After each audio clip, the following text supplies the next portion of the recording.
চেতনায় আমাদের হৃদয়ে স্থান দিয়েছেন বসন্তকে। বসন্ত নাকি ক্ষণিকের অতিথি, শুধু আসে আর যায়। তবু এই বসন্তই আমাদের প্রিয় ঋতু। এই বসন্তের আনন্দের নবীনতাকে যে কেউ তার অন্তর দিয়ে অনুভব করতে পারে, আবিষ্কার করতে পারে নিজেকে, প্রকৃতিকে নতুনভাবে। তাই তো ঋতুরাজ বৈচিত্র্যের দূত, নবীনের সঞ্জীবনী আর প্রবীণের স্মৃতি মেদুরতা। আজ বসন্ত উৎসবে আমাদের প্রথম পরিবেশন আবৃত্তি আলেখ্য ঋতুরাজ বসন্ত। পরিচালনা ও নির্দেশনায় বন্দিতা হালদার নাগ, অংশগ্রহণে সুসানা সিংহ, দেবাঞ্জন কর্মকার, ইমন তিয়াসী, অগ্নিব গাঙ্গুলি, সৌজন্যা দিকপতি, আদিত্রী নাগ, অর্কপ্রভু গুই ও আদ্ভিক মুখার্জি। যে সমস্ত কবিতা নেওয়া হয়েছে তাঁরা হলেন মদনমোহন তর্কালঙ্কার, সাধনা মুখোপাধ্যায়, রবীন্দ্রনাথ ঠাকুর, রূপক চট্টরাজ ও অমরেন্দ্র চক্রবর্তী। শুরু করছি আবৃত্তি আলেখ্য ঋতুরাজ বসন্ত।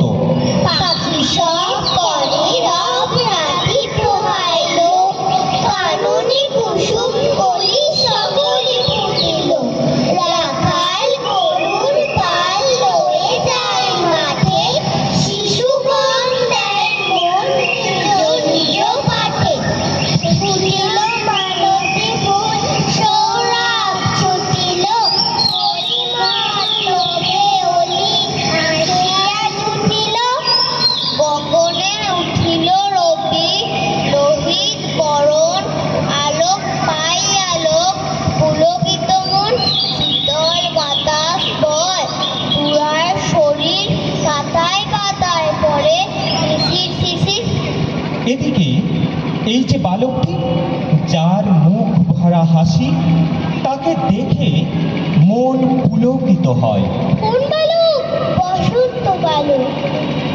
মুখ ভরা হাসিটি বাতাস বয়, ওরে চুল, শীত চলে যায়, মারে তার গায়ে মুঠা মুঠা গোটা ফুল।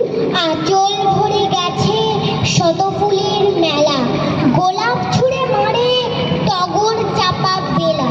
শীত বলে ভাই এ কেমন খেলা, যাবার বেলা হলো আসি।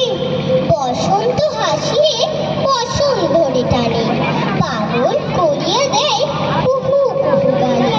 ফুলের গন্ধ নিয়ে প্রাণের পরে হানে, হাসির পরে আনে হাসি।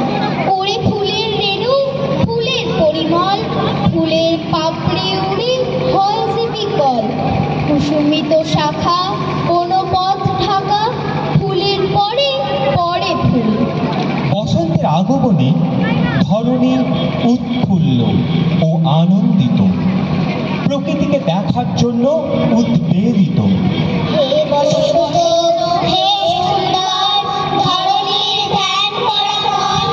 বৎসরের শেষে শুধু একবার ঘটে মূর্তি ধরো নববরের দেশে। পরের দেশে বসন্তকে দেখার জন্য আমরা যেমন ব্যাকুল হই, বাগানের ফুলেরাও তেমনই ব্যাকুল হয়ে ওঠে বসন্তকে দেখার জন্য এবং আনন্দে দুলে ওঠে। বাগানে ফুটেছে আজ আলো করে জিনিয়া, বোঝাই যায় না তাকে সে যে খুশি থাকে কিনিয়া। প্রজাপতি মৌমাছি সকলেই আসছে, জিনিয়া কি তাই দেখে প্রাণ খুলে হাসছে। ফুলের প্রাণ খোলা আনন্দে হাসি দেখতে দেখতে প্রকৃতিকে সবুজে সবুজে ভরিয়ে দিতে পেঁপের বিচি পেলে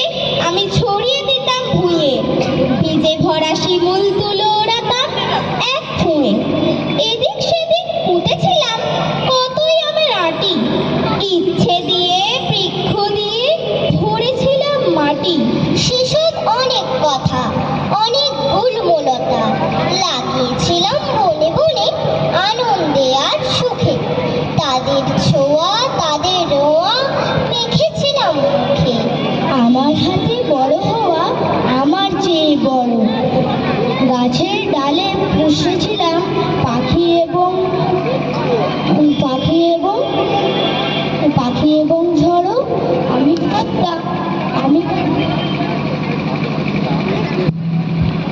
আমি ভাবতাম আমি রইলাম আর এই আমার গাছ। নদীর জলে নদীর সঙ্গে যেমন থাকে মাছ, গাছের পরে গাছ মেলেছি উত্তরে দক্ষিণে। আজ দেখছি কাটবে বলে কারা নিচ্ছে কিনে। গাছ কাটা যে ঠিক নয় সেটা ছোটরাও জানে এবং মানে। আরে আরে করেনটা কি? গাছগুলোকে কাটেন কেন? পরিবেশকে সবুজ রাখুন, গাছ দিচ্ছে অক্সিজেন। এগুলো তো করে না ক্ষতি, একটি বেলাও দেয় না খেতে। একটু দেবেন জলের ছিটে, বললে মনে আসতে যেতে। তাও যে এমন ঠাকুর মাকড় করেন কত অবহেলা। পাতাবাহার গাছের ঝাড়ে ঠিকরে বেরোয় রঙের খেলা। রং শীতের শুষ্কতাকে ছড়িয়ে দিয়ে প্রকৃতি এই বসন্তে নিজেকে রাঙিয়ে তোলে। রং মেখেছে শিমুল পলাশ ফাগুন মধু মাসে। রং মেখেছে কৃষ্ণচূড়া বসন্ত উল্লাসে। রং মেখেছে নানান পাখি অজিত গানের সুরে। রং মেখেছে গাছগাছালি সোনালি রোদ্দুরে। রং মেখেছে আকাশখানা সাঙ্গদিনের বেলা। রং মেখেছে কান পাকা মুখ আঁচল করে খেলা।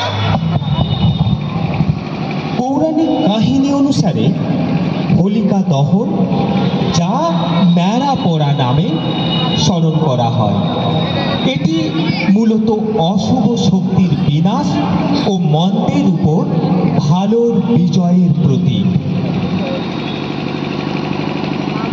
মা বলল আজ ন্যাড়া পোড়া, কালকে হবে দোল। পুরীর ঘরে আগুন দিয়ে